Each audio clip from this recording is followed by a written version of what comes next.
प्यास की शिद्दत का जिसको अंदाजा नहीं, वो भला क्या चल सकेगा करबला के साथ साथ। और जब नबी का हुक्म होगा आओ जन्नत की तरफ, जब नबी का हुक्म होगा आओ जन्नत की तरफ, नात पढ़ते जाएंगे हम अहमद रजा के साथ साथ, नात पढ़ते जाएंगे हम अहमद रजा के साथ साथ। थोड़ी देर के लिए आप बेदारी लाइए, इंशाअल्लाह कुछ करबला की तरफ हम चलेंगे, उसके बाद बात मेरी खत्म हो जाएगी, क्योंकि आधा घंटा का समय मिला है, 10:30 हो रहा है, 11 बजे तक इंशाअल्लाह मेरी बात मुकम्मल हो जाएगी। थोड़ी सी बेदारी अपने अंदर पैदा कीजिए और मुझे सुनने के लिए कोशिश कीजिए कि मैं बोल दूं आपके सामने। किसी ने कहा था कि जंजीर डोलती रही दर बोलता रहा, बोले जरा सुभान अल्लाह। जंजीर डोलती रही दर बोलता रहा, लौटे तो उम्मे हानी का घर बोलता रहा, और बोलने आता है तो बोलकर ये शेर मुलाहिजा करो कि आए गए नबी जो, आए गए नबी जो सरे अर्श बार बार, आए गए नबी जो सरे अर्श बार बार, हमें सिदरा पे जिब्रील का पर बोलता रहा, सिदरा पे जिब्रील का पर बोलता रहा। और हुसैन पाक के गुलामों ये करबला की आवाज सुनो, थर्रा गए, थर्रा गए यजीद के सब लश्करों सिपाह। बोलने आता है तो बोले, 5 मिनट आप मुझे संभालें, इंशाअल्लाह 25 मिनट मैं आपको संभालूंगा। 5 मिनट संभालेंगे, 5 मिनट संभालेंगे, देखते हैं कि कैसे आप संभालते हैं। थर्रा गए, थर्रा गए यजीद के सब लश्करों सिपाह। अरे नेज़े पे जब हुसैन का सर बोलता रहा, नेज़े पे जब हुसैन का सर बोलता रहा, आप अंदाजा लगाएं इस दुनिया में बेशुमार इंसान है, सबके जिस्म के ऊपर सर है, किसी के अमीर का सर है, कहीं गरीब का सर है, कहीं मुखिया का सर है, कहीं दुखिया का सर है, कहीं रईस का सर है, कहीं अमीर का सर है, कहीं बहुत बड़े MP MLA का सर है। लेकिन अंदाजा लगाएं अगर सर में कुछ हो जाए तो जबान न बोले, अगर आंखों में कुछ हो जाए तो जबान न बोले, अगर जबान में कुछ हो जाए तो जबान न बोले, अगर दिल में कुछ हो जाए तो जबान न बोले, अगर गुर्दे में कुछ हो जाए तो जबान न बोले, अगर फेफड़े में कुछ हो जाए तो जबान न बोले, अगर गर्दन में कुछ हो जाए तो जबान न बोले, अगर हाथों में कुछ हो जाए तो जबान न बोले, अगर पैरों में कुछ हो जाए तो जबान न बोले। लेकिन वारे हुसैन, अरे सर कट जाए तब भी बोले, और बोलना तो ऐसी बोली बोला कि पूरी दुनिया चुप कराती रह गई। लेकिन नन्हे अली असगर ने करबला के मैदान में वो बोली बोले थे कि जिस बोली का आलम यह था कि 6 माह की उम्र में नन्हे अली असगर करबला में बोले थे। और दुआ कीजिए कि मुस्तफा की उम्मत का 6 माह का बच्चा आज भारत में बोलता है।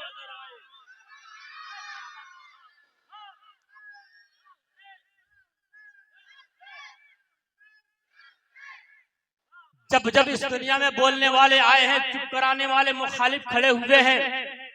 हर दौर में देख लें, जब जब किसी ने आवाज उठाई है उसके मुखालिफ खड़े हुए हैं। आप इसी दुनिया का अंदाजा लगा लें कि अगर कोई बहुत बड़ा इंसान कोई बड़ी दुकान कर देता है तो उसकी दुकान के ग्राहक को कम करने के लिए मुखालिफ खड़ा हो जाता है। अगर कोई पंचायत में या समिति में खड़ा होता है तो उसे गिराने के लिए कोई मुखालिफ खड़ा हो जाता है। अगर कोई मुखिया खड़ा होता है तो उसे गिराने के लिए कोई दूसरा मुखालिफ खड़ा हो जाता है।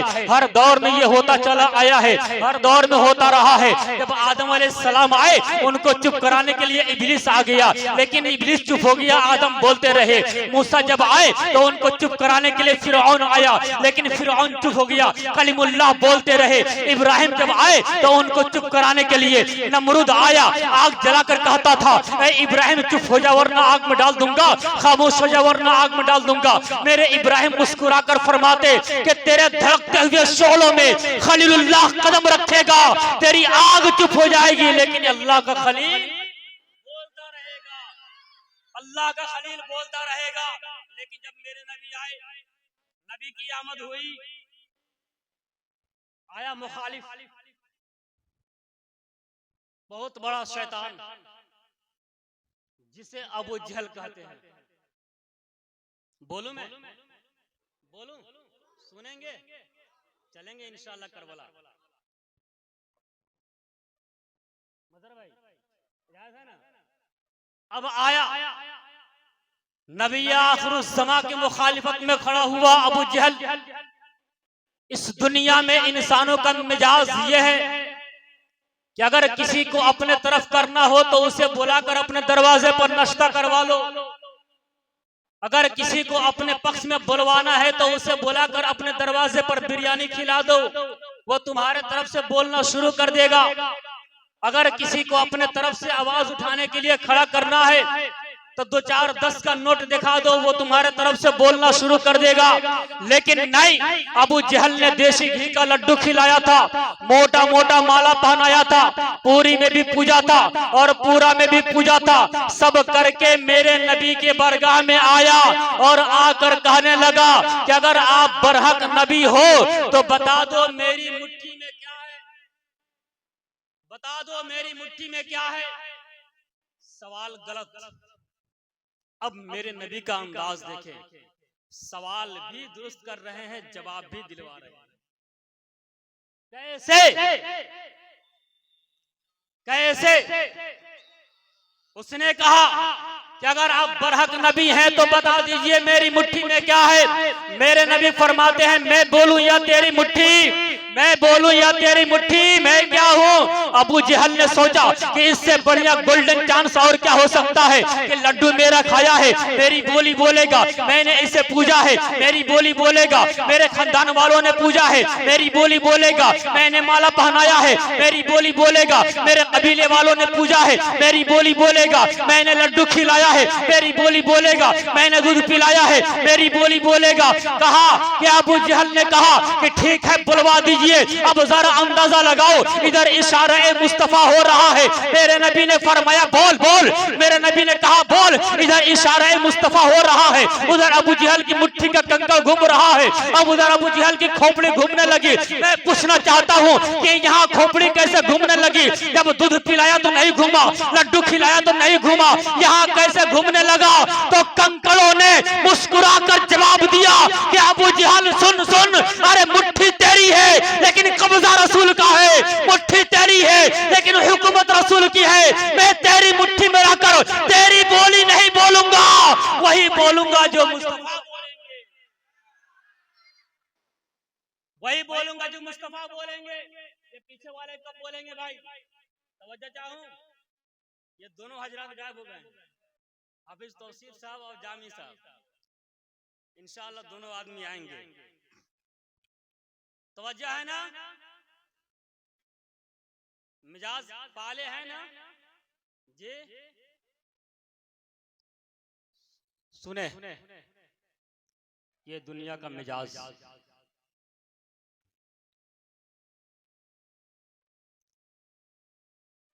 यहां से चलते हैं, सफर करबला शुरू करते हैं कि एक इंसान, जब मैं आपकी बस्ती में आया तो आपकी बस्ती में मदरसा है, मदरसे में 2 उस्ताद हैं और बच्चे हैं, और दोनों हजरात आपकी निगाहों के सामने मौजूद थे। लेकिन मैंने देखा कि सरैया गांव के मदरसे से 2 इंसान मोटरसाइकिल पर सवार होकर निकले, गुलाम मुस्तफा जामी और कारी तौसीफ रजा सिवानी, दोनों निकले। जो ही आगे निकले मैंने कहा हजरत कहाँ? इन्होंने कहा बाजिदपुर रोड। मैंने कहा जरा सोलो चलिए, रास्ता बहुत अच्छा है, जरा सोलो चलिए। कहा कि नहीं, फुल पिकअप में 20 40 60 80 100। अभी मुश्किल से सरैया से बसंतपुर गए थे कि सड़क के कंकड़ों पत्थर ने दोनों चक्के को नमस्कार किया, दोनों चक्का भ्रष्ट। अब ये दोनों मुकम्मल खड़े खड़े नष्ट। जैसे ही मैं पीछे से गुजरा, मैंने कहा हजरत खैरियत, तो इन्होंने कहा नीचे है। इन्होंने कहा नीचे है। मैंने कहा क्या हुआ? कहा कि दोनों चक्का भ्रष्ट। कहा अब होगा क्या? कहा कि मैकेनिक की दुकान आगे है, रास्ता दूर है, अब सोच रहे हैं जाएंगे कैसे। कहा अभी तो आप मोटरसाइकिल पर सवार थे, मोटरसाइकिल आपकी सवारी थी, लेकिन जो ही तारीख ने करवट लिया, अब एक काम कीजिए, सवारी आप बनिए, मोटरसाइकिल आपके कंधों पर सवार, यहाँ से लेकर जाइए मैकेनिक के पास, वहाँ बनवाइए, फिर आप लेकर के जाइए। अब मैं आपके जहन को करीब करके एक बात बताना चाहता हूँ कि अभी आपने देखा कि मोटरसाइकिल पर ये दोनों बुजुर्ग सवार थे, मोटरसाइकिल इनकी सवारी थी, लेकिन जो ही तारीख ने करवट लिया, अब मोटरसाइकिल इनके कंधों पर सवार, ये बन गए सवारी। ये सवारी आप इस सिवान जिले में देख लिया, लेकिन अब आओ जरा मदीने की गलियों में देख लो। अरे जिस नबी के कंधों पर फरिश्तों की चढ़ने की मजाल न हो, जिस रसूल के कंधों पर फरिश्तों की चढ़ने की हिम्मत न हो, वो नबी सवारी, हुसैन सवार, रसूल सवारी, हुसैन सवार। लेकिन जब काबे की अजमत को चैलेंज किया, खुदा के कानून को तोड़ना चाहा, मुस्तफा के दीन को गिराना चाहा, इस्लाम की अजमत को गिराना चाहा, मुस्तफा के कानून को तोड़ना चाहा, तो उसी मक्के के वादी में हुसैन सीना ठोक कर खड़ा होते हैं और अर्ज करते हैं, ऐ नाना जान, एक जमाना वो था कि जब आप सवारी थे, हुसैन सवार था, रसूल सवारी थे, हुसैन सवार था, लेकिन अब हुसैन सवारी बनेगा, हुसैन के कंधों पर इस्लाम सवार होगा, हुसैन के कंधों पर मुस्तफा का दीन सवार होगा, हुसैन के कंधों पर काबा सवार होगा, हुसैन के कंधों पर इस्लाम सवार होगा, हुसैन के कंधों पर कुरान सवार होगा। अर्ज करते हैं, हुसैन तुम गिरोगे, इस्लाम गिरेगा, तुम गिरोगे, मुस्तफा का दीन गिरेगा, तुम गिरोगे, खुदा का कानून टूटेगा, हुसैन तुम गिरोगे, काबा गिरेगा। मेरे इमाम अर्ज करते हैं, ऐ नाना जान, जब आपने बाबा अली को खाने काबा में एक बार उठा दिया तो कोई माई का लाल ना गिरा पाया। फातिमा का बेटा हुसैन, जिसे आपने मस्जिद नबवी में उठाया है, किसकी माँ दूध पिलाई है? तो हुसैन को गिरा दिया।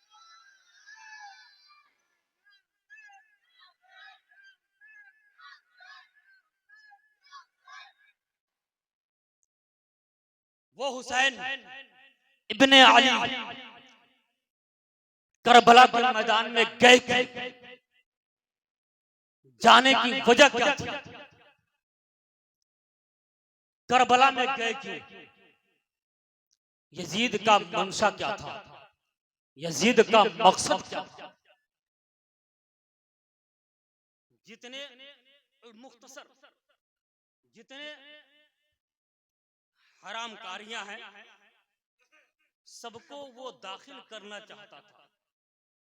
मेरे इमाम ने उसे कबूल न किया, तख्त पर बैठा, अब बैअत करने की जिद ठानी, मेरे इमाम ने कबूल न किया, क्योंकि इमाम जानते थे यजीद शराबी है, यजीद जानी है, यजीद जुआबाज है, यजीद झूठखोर है। मेरे इमाम जानते थे कि अगर ऐसा इंसान तख्त पर बैठेगा तो फिर इस्लाम में तब्दीलियां आ जाएगी, मजहब इस्लाम में तब्दीलियां आएगी, खुदा के कानून में मिलावट हो जाएगा।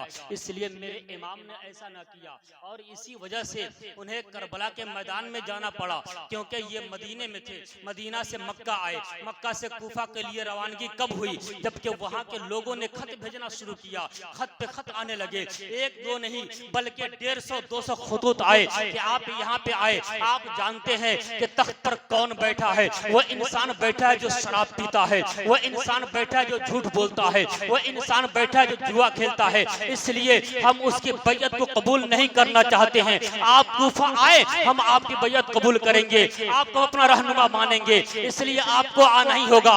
1 2 3 नहीं बल्कि 200-250 खतूत आए और उस एक ने तो हद कर दी थी, कहा कि अगर आप न आएंगे कूफा तो इतना याद रखें कि कल क़यामत के मैदान में खुदा के सामने हम कहेंगे कि हमने तेरे महबूब के नवासे को खत लिखा था कि आप कूफा आइए, लेकिन हुसैन कूफा नहीं आए, इसलिए जिम्मेदारी आपकी होगी, आपको आना ही होगा। अंदाजा लगाएं कि जाने से पहले मुस्लिम बिन अकील कूफा गए, कुफियों ने धोखाबाजी की, मुस्लिम बिन अकील को शहीद किया, उनके नौनिहाल बच्चों को शहीद किया, 2 बच्चे थे उन्हें भी शहीद कर डाले और उन्हें दरिया फुरात के पानी में डाल दिया गया उनके जिस्म को। किसी ने कहा था कि सुल्तान करबला को हमारा सलाम हो, जानाने मुस्तफा को हमारा सलाम हो, अकबर सा नौजवान भी रन में हुआ शहीद, हम शक्ल मुस्तफा को हमारा सलाम हो। और दरिया किनारे कहते थे मुस्लिम के दोनों लाल के प्यासों के उन पेशवा को हमारा सलाम हो।